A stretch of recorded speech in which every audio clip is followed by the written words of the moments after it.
Next up, I want to go over the basic striking that you're going to be able to use on your Focusmaster G-1000. Everything we do is traditional boxing stance. So that's left foot forward, right foot back, hands up, elbows in. Your feet are a little staggered, a little wider than shoulder width, balls to the feet, nice comfortable position. All right, so this is your stance for everything you do. You're going to throw your cross, your hook, your jab, you name it. This is your boxing stance. So when I dress the machine here, I want to make sure that I'm nice and comfortable, finding my distance. My first strike is my jab. My jab is my left hand. All right, my hand's up. As I get nice and close, I'm going to rotate with that hand as it comes down. So when I make impact with that jab, my palm is to the ground. I'm hitting with those top band of knuckles right across the middle, rotating out.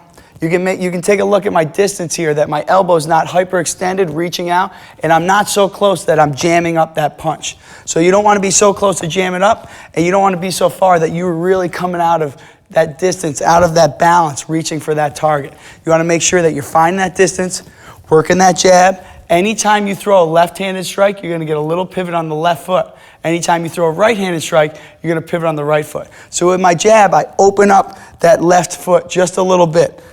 Kick out that heel to the outside just a little bit, make that punch into that target. So I'm working my jab right here. Always staying in balance.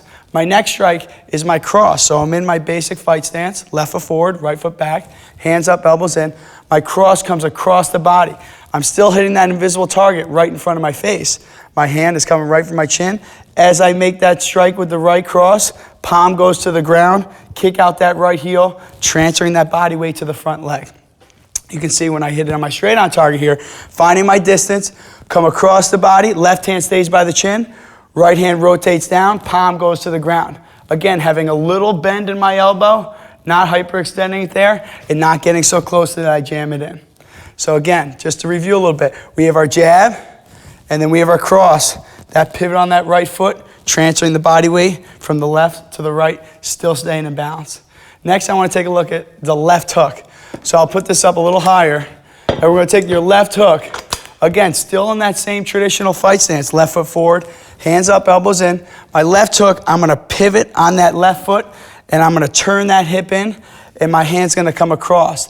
Now, we recommend when we hit with left hooks on our least spray targets that your palm is facing towards you right there. So you're going to turn in, kick out that heel, turn the hip, and you're going to have that palm facing towards you, and that forearm is going to be parallel to the ground. So if you're doing it in the air, you're going to turn, rotate, palm to the ground, or palm facing you, forearm parallel to the ground.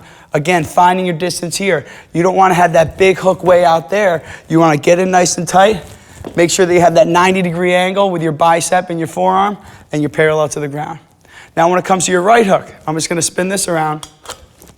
The same principle applies. This time, since it's my right strike, I'm going to kick out my right heel as I work into that pivot. So I'm going to turn into that right. Same principle applies, but keeping my palm facing me and my forearm to the ground. Turn in, kick out, rotate. Find that right hook. Again, I don't want to be too far away out there. Okay, you want to find that distance, sitting on the balls of your feet, hands up, turn into that right hook. So from right hook, we're going to go into an uppercut. Again, rotate the least spring target here. We're going to get into my left uppercut now. In my fight stance, this strike is a little closer. So this uppercut could also be a little higher, a little lower, but I want to stay in that traditional fight stance. Hands up. Now when I throw my left uppercut, I'm going to turn that palm facing me, still hitting with those knuckles, and I'm going to kick out that left heel as I pivot into it. All right? And then you're perpendicular to the ground there with that forearm. So the left uppercut, come right into it. Now when you get that, you're really generating that power. As you come in, you're almost corkscrewing in with that right, come up, and explode up, kicking out that left heel. And the same thing goes as the right uppercut. Come across the body, you're getting down, using those legs, generating that power, coming up, rotating up, palm facing you as you make impact with that uppercut. So you have your left uppercut and your right uppercut, really getting those legs involved with those uppercut strikes. Now, kind of a hybrid between the hook and the uppercut is your shovel hook. To show the shovel hook, we'll take a look at the left shovel hook here. So remember, the hook was parallel to the ground, and now we're going to work this shovel hook, which is more at a 45-degree angle.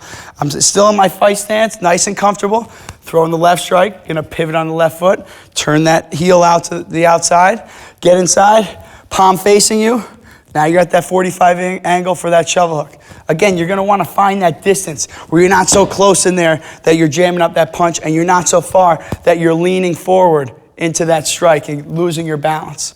You always wanna make sure that you're in balance, and that's why your feet are nice and staggered and they're wider than your shoulders. So again, your left shovel hook, come across, palm facing you, feel the resistance of the leaf spring target, come right back to your chin. Right shovel hook, same principles apply. This time, again, right strike, pivot on the right side. In your fight stance, finding your distance, looking at your balance here, reevaluating, throw the right shovel hook, comes right from the chin, drop it down, palm facing you, throw right into the target, pull it right back to the starting position. Right shovel hook. Kicking out that right heel, working that body weight transfer as you go into it. So now, we'll take a look at the elbow strikes. There's several different elbow strikes here, but this one I'm gonna show you first is gonna be your left elbow. This is a short strike where your hook, it can be out here. Your elbow, you wanna be a little closer in for that elbow. But it's the very same principles apply with that hook as if you're working the left hook. Now for that elbow, I'm just gonna tuck my hand into my chest and then continue that rotation. So it's shorter, but it still has the same movement when I was working a hook or an elbow. Hook, elbow, all right? Transferring that body weight. So when I'm doing my left, again, traditional stance here, nice and comfortable, finding my distance, finding my balance. I'm gonna keep my right hand by my chin. I'm gonna tuck my left hand into my chest, and I'm gonna rotate. Hit right at the end. Now you don't wanna come off and skid that target because you're gonna end up pulling some skin off the elbow. It's almost like that slam, and you come back. So you feel that rotation as you twist, really engages that core muscles, similar to that hook as you were out here. Now you're in nice and tight with that left elbow. Right elbow, we'll spin this around here. Again, same thing, just like that right hook, come across the body. Now right elbow, transferring that weight from the right, kicking out, pivoting on the right. Twist, right into the slam of that target, parallel to the ground there. Twist into it, rotate, exhale when you hit the target. Now one of the other elbows that we do is almost a downward elbow. It's coming up over the top of the head and a slam as it comes into it. So you're gonna see the elbow that's parallel to the ground, and you're also gonna see that slam of that elbow as it comes down to the target. With the knees, when you're looking at the knees, a lot of knees we do, or you can do on the machine, is straight on, almost like you're marching. So you're in your fight stance, if you're working that left knee, you're just gonna pull it in. You're gonna squeeze those abs, pull those hands in the body, and exhale out as you get that knee to its highest point there. So with your right knee, you're gonna come across the body, more of a driving knee as it comes up, right back to your fight stance. So here with your front knee, you're just gonna pull that left knee up, feel that resistance from that leaf spring target, and drop it right back down, right back down. You can see as I take a step in with my right foot to get a little closer. It'd be very challenging for me to just lift my knee up and hit that target. So I need to come in, lift the knee, come back down. So it's almost a little step in to close that distance in, and then come right back to your starting position. Your right knee, now I can more drive it towards that target. Come up, and it comes right back to where the starting position was in my fight stance. Knee, right up, and right back. Now, some of the times you'll see knees from the side, whether it be the left side or the right side. So I could set my target up here and set it up more at an angle that I'm working my knee. So you can do it more straight up as if you're almost marching your knee there. You know, you're getting your marches going. And this one is more of a driving knee as you push that knee forward and you lunge those hips forward. So if I'm at the right side of my machine here and I'm going to throw that right knee, I'm going to get my left foot on the outside of the target and I'm going to drive that right knee into the target and right back to it. Same thing goes for if I'm going to work my left knee at this angle. I'm going to come in with my step of the right, drive with the left knee, come right back to that starting position. So you're going to see both knees, and you can use both knees in your workouts or in the workouts that we give you. Now this leads us with our kicks. So I have my left kick set up right here. I'm going to drop this leaf spring target down and go right into the right kick.